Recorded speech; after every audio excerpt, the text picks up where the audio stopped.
आज की इस वीडियो में हम बात करने वाले हैं बैंगन के पौधे के बारे में। सर्दियों के मौसम में बैंगन के पौधे पर ज़्यादा से ज़्यादा फल और फूल कैसे पाएँ। यदि बैंगन के पौधे पर फल आते तो हैं पर वह रुक नहीं पाते हैं, तो आप इस वीडियो को बिना स्किप किए पूरा ज़रूर देखना, क्योंकि आज की इस वीडियो में हम बात करने वाले हैं आपके साथ ऐसे फर्टिलाइज़र के बारे में जिससे आपका भी बैंगन का पौधा फलों और फूलों से भरा रहेगा। तो नमस्कार दोस्तों, स्वागत है आप सभी का हमारे यूट्यूब चैनल पर।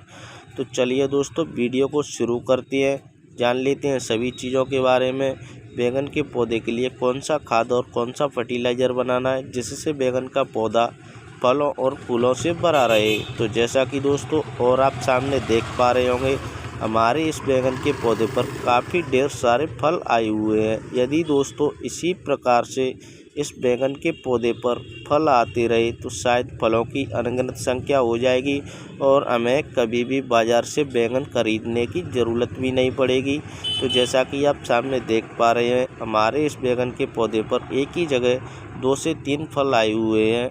तो चलिए दोस्तों, अब हम बात कर लेते हैं बैंगन के पौधे की केयर के बारे में। सर्दियों के मौसम में बैंगन के पौधे की केयर किस प्रकार से करनी चाहिए जिससे बैंगन का पौधा फलों और फूलों से भरा रहे। तो सबसे पहले दोस्तों, आप अपने बैंगन के पौधे की 10 से 15 दिन के बाद गुड़ाई ज़रूर कर देनी चाहिए। गुड़ाई करने से होता क्या है कि जो आपके बैंगन के पौधे की रूट्स हैं वह चारों तरफ फैलने लगती हैं और आपका बैंगन का पौधा धीरे धीरे करके ग्रो करने लगता है।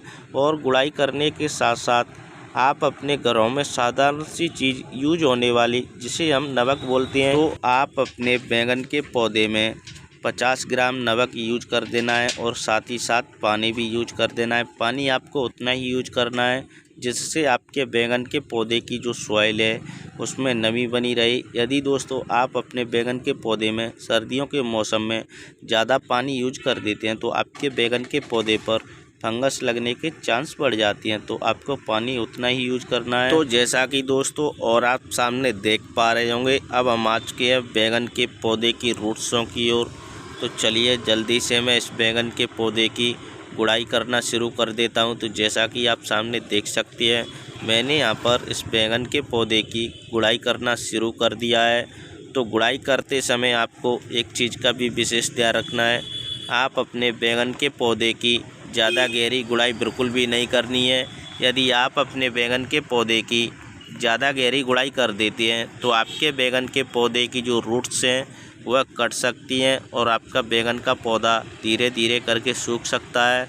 तो आपको ज़्यादा गहरी गुड़ाई बिल्कुल भी नहीं करनी है। और आपको दूसरी चीज़ का भी विशेष ध्यान रखना है, आप अपने बैंगन के पौधे की दूर दूर तक गुड़ाई कर देनी है और आप अपने बैंगन के पौधे की नज़दीकी गुड़ाई बिल्कुल भी नहीं करनी है। तो जैसा कि आप सामने देख पा रहे होंगे, मैंने यहाँ पर बैंगन के पौधे की गुड़ाई कर के रेडी कर दिया है और इस मिट्टी को भी हाथ की सहायता से तोड़ करके भी रेडी कर दिया है।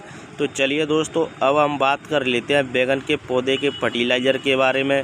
बैंगन के पौधे के लिए फर्टिलाइज़र किस प्रकार से बनाना है, तो जैसा कि आप सामने देख पा रहे होंगे, मैंने यहाँ पर एक बर्तन में 1 लीटर पानी लिया हुआ है और इस 1 लीटर पानी के साथ साथ जो चीज़ ली हुई है उसे भी मैं दिखा देता हूँ। तो जैसा कि आप सामने देख पा रहे होंगे, मैंने यहाँ पर 1 चम्मच नमक ली हुई है। तो चलिए दोस्तों, जल्दी से मैं इस 1 चम्मच नमक को इस 1 लीटर पानी में डाल करके भी तैयार कर देता हूं। तो जैसा कि आप सामने देख सकते हैं, मैंने यहां पर इस 1 चम्मच नमक को इस 1 लीटर पानी में डाल करके भी रेडी कर दिया है।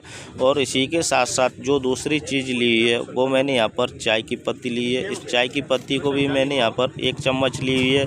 तो चलिए जल्दी से मैं इस चाय की पत्ती को भी इस 1 लीटर पानी में डाल करके भी तैयार कर देता हूँ। तो जैसा कि आप सामने देख सकते हैं, मैंने यहाँ पर इस चाय की पत्ती को इस 1 लीटर पानी में डाल करके भी रेडी कर दिया है। और इसी के साथ साथ जो तीसरी चीज़ ली हुई है उसे भी मैं बता देता हूं। तो मैंने यहां पर जो तीसरी चीज़ ली है वो मैंने यहां पर एक शैम्पू लिया हुआ है।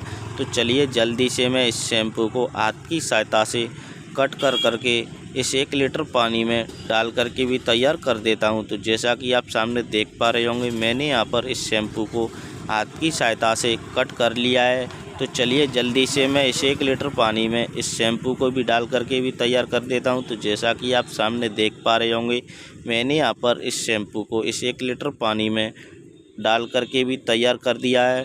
तो चलिए दोस्तों, जल्दी से मैं इन तीनों चीज़ों को इस 1 लीटर पानी में हाथ की सहायता से या किसी भी सहायता से घोल करके भी तैयार कर देना है। तो दोस्तों, मैंने यहाँ पर इन तीनों चीज़ों को इस 1 लीटर पानी में चम्मच की सहायता से घोलना शुरू कर दिया है। तो जैसा कि आप सामने देख पा रहे होंगे, मैंने यहाँ पर इन तीनों चीज़ों को 2 मिनट की कड़ी मेहनत के बाद इस 1 लीटर पानी में घोल करके भी तैयार कर दिया है। और जो मेरा फर्टिलाइज़र है वह पूरी तरीके से बनकर रेडी हो चुका है। तो चलिए जल्दी से मैं इस बैगन के पौधे में इस फर्टिलाइज़र को डाल करके भी तैयार कर देता हूं। तो जैसा कि दोस्तों, मैंने यहां पर इस बैगन के पौधे की जो दूर दूर तक गुड़ाई की थी, इसमें इस फर्टिलाइज़र को चारों तरफ डाल करके भी रेडी कर दिया है। तो दोस्तों, आप इतना काम कर लेते हैं तो आपका भी बैगन का पौधा सर्दियों के मौसम में फलों और फूलों से भर जाएगा और आपके बैगन के पौधे पर कोई फंगस लगने का चांस नहीं हो पाएगा। तो उम्मीद करता हूं दोस्तों, आपको ये वीडियो अवश्य पसंद आई होगी। अगर वीडियो पसंद आई हो तो वीडियो को लाइक शेयर ज़रूर कर देना। तो चलिए दोस्तों, फिर मिलते किसी नए टॉपिक के साथ। तब तक के लिए थैंक यू।